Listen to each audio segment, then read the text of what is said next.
नमस्कार विद्यार्थी मित्रांनो, आपल्या यूट्यूब चॅनलवर आपले स्वागत आहे. वेळ न घालवता आपण आता व्हिडिओला सुरुवात करूया. प्रश्न क्रमांक 1. महाराष्ट्र गुप्त वार्ता प्रबोधिनी कुठे आहे? मित्रांनो, महाराष्ट्र गुप्त वार्ता प्रबोधिनी कोणत्या ठिकाणी आहे?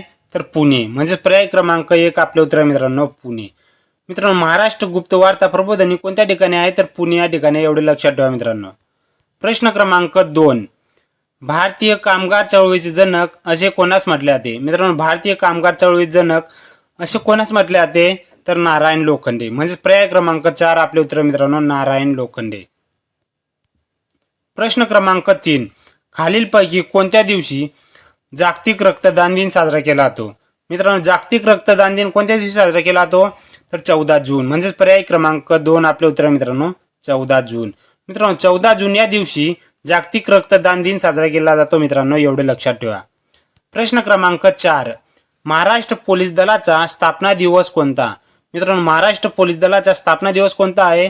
तर 2 जानेवारी. म्हणजे पर्याय क्रमांक 3 आपले उत्तर मित्रांनो, 2 जानेवारी. मित्रांनो, 2 जानेवारी हा दिवस महाराष्ट्र पोलीस दलाचा स्थापना दिवस म्हणून साजरा केला जातो मित्रांनो. प्रश्न क्रमांक 5. महाराष्ट्राच्या हवामानावर टिंबटिंब याचा प्रामुख्याने प्रभाव पडतो. मित्रांनो, महाराष्ट्राच्या हवामानावर टिंबटिंब याचा प्रामुख्याने प्रभाव पडतो तर सह्याद्री पर्वत. म्हणजे पर्याय क्रमांक 2 आपले उत्तर मित्रांनो, सह्याद्री पर्वत. प्रश्न क्रमांक 6. भारतीय राज्यघटनेत अपराधांचा दोष सिद्धीबाबत संरक्षण अनुच्छेद टिंबटिंब मध्ये दिले आहे.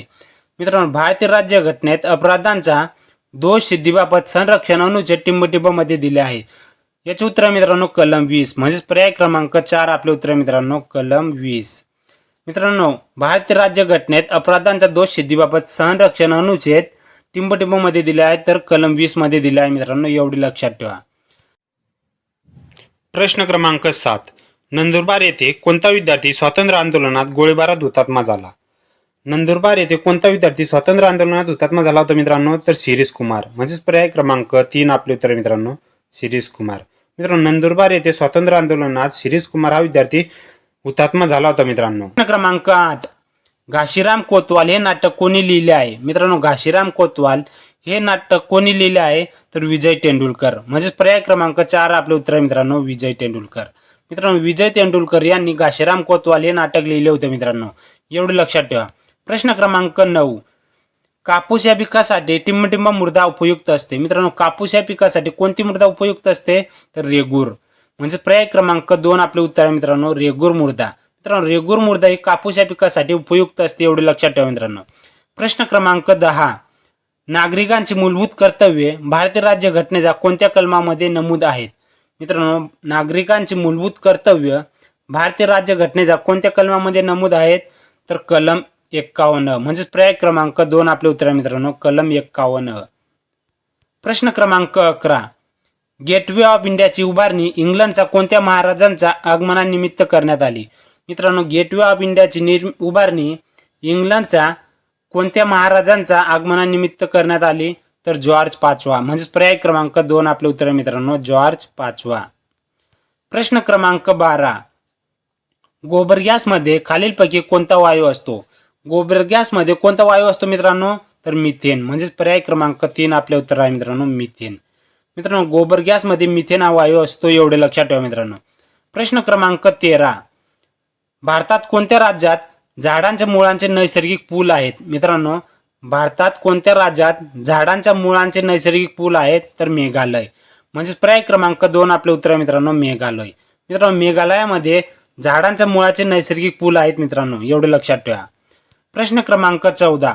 INS विक्रांत हे काय आहे? मित्रांनो, INS विक्रांत हे विमानवाहक आहे मित्रांनो. म्हणजे पर्याय क्रमांक 1 आपले उत्तर आहे मित्रांनो, विमानवाहक. प्रश्न क्रमांक 15. भारताचे उपराष्ट्रपती हे टिंबटिंबचे पदसिद्ध अध्यक्ष असतात.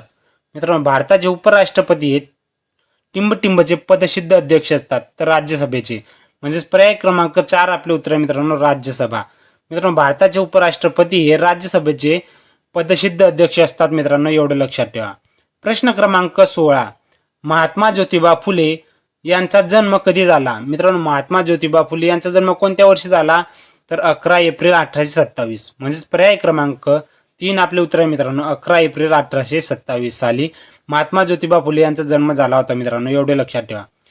मित्रांनो, या व्हिडिओची PDF डाउनलोड करायची असेल तर डिस्क्रिप्शनमध्ये टेलिग्राम चॅनलची लिंक दिलेली आहे. डिस्क्रिप्शनमध्ये जाऊन आपण टेलिग्राम चॅनल जॉईन करू शकतात आणि या व्हिडिओची PDF डाउनलोड करू शकतात मित्रांनो. प्रश्न क्रमांक 17. हरिप्रसाद चौरसिया हे कोणत्या वाद्याशी संबंधित आहे? मित्रांनो, हरिप्रसाद चौरसिया कोणत्या वाद्याशी संबंधित आहे? तर बासरी. म्हणजेच पर्याय क्रमांक 2 आपले उत्तर आहे मित्रांनो, बासरी.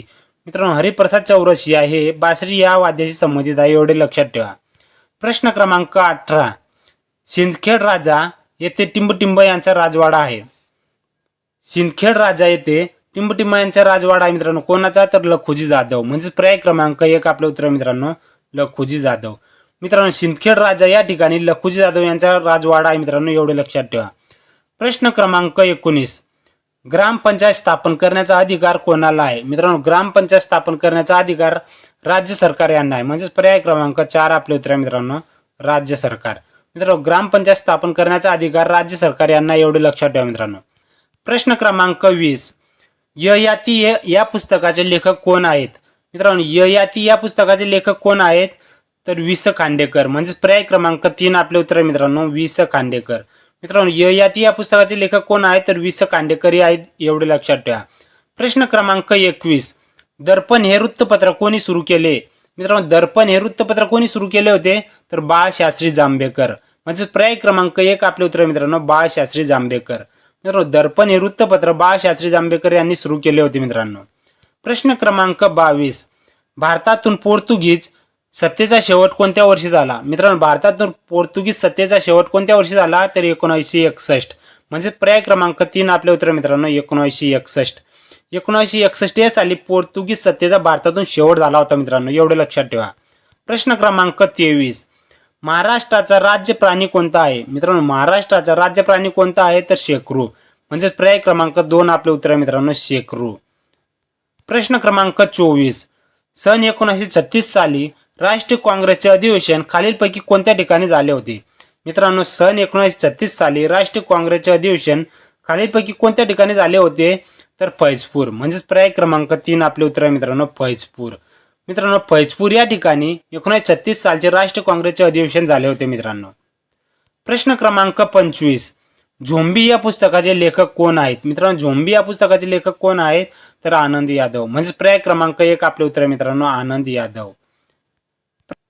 प्रश्न क्रमांक 26. छत्रपती शिवाजी महाराजांच्या मंत्रिमंडळात पंतप्रधानांना काय म्हणतात? मित्रांनो, छत्रपती शिवाजी महाराजांच्या मंत्रिमंडळात पंतप्रधानांना काय म्हणतात? तर पेशवा. म्हणजे पर्याय क्रमांक 2 आपले उत्तर आहे मित्रांनो, पेशवा. मित्रांनो, छत्रपती शिवाजी महाराजांच्या मंत्रिमंडळात पंतप्रधानांना पेशवा असे म्हणत असे मित्रांनो, एवढे लक्षात ठेवा. प्रश्न क्रमांक 27. कुनो नॅशनल पार्क कोणत्या राज्यात आहे? मित्रांनो, कुनो नॅशनल पार्क कोणत्या राज्यात आहे? तर मध्य प्रदेश. म्हणजे पर्याय क्रमांक 3 आपले उत्तर आहे मित्रांनो, मध्य प्रदेश. प्रश्न क्रमांक 28. संगमनेर व नेवासा ही गावे कोणत्या नदीकाठी वसली आहेत? मित्रांनो, संगमनेर व नेवासा ही गावे कोणत्या नदीकाठावर वसली आहेत मित्रांनो? तर प्रवरा. म्हणजे पर्याय क्रमांक 4 आपले उत्तर आहे मित्रांनो, प्रवरा. मित्रांनो, संगमनेर व नेवासा ही गावे प्रवरा या नदीकाठी वसली आहेत मित्रांनो, एवढे लक्षात ठेवा. प्रश्न क्रमांक 29. कोणत्या ग्रहाला लाल ग्रह असेही म्हणतात? मित्रांनो, कोणत्या ग्रहाला लाल ग्रह असेही म्हणतात? तर मंगळ. म्हणजे पर्याय क्रमांक 4 आपले उत्तर आहे मित्रांनो, मंगळ. मित्रांनो, मंगळ या ग्रहाला लाल ग्रह असेही म्हणतात, एवढे लक्षात ठेवा मित्रांनो. प्रश्न क्रमांक 30. भारतात पहिले महिला विद्यापीठ कोणी स्थापन केले? मित्रांनो, भारतात पहिले महिला विद्यापीठ कोणी स्थापन केले होते मित्रांनो? तर महर्षी धोंडो केशव कर्वे. म्हणजे पर्याय क्रमांक 3 आपले उत्तर आहे मित्रांनो, महर्षी धोंडो केशव कर्वे. मित्रांनो, भारतात पहिले महिला विद्यापीठ महर्षी धोंडो केशव कर्वे यांनी स्थापन केले होते मित्रांनो. मित्रांनो, व्हिडिओ आवडला असेल तर व्हिडिओला लाईक, शेअर, सबस्क्राईब करा, जेणेकरून इतर विद्यार्थ्यांना देखील या व्हिडिओचा फायदा होईल मित्रांनो. धन्यवाद मित्रांनो.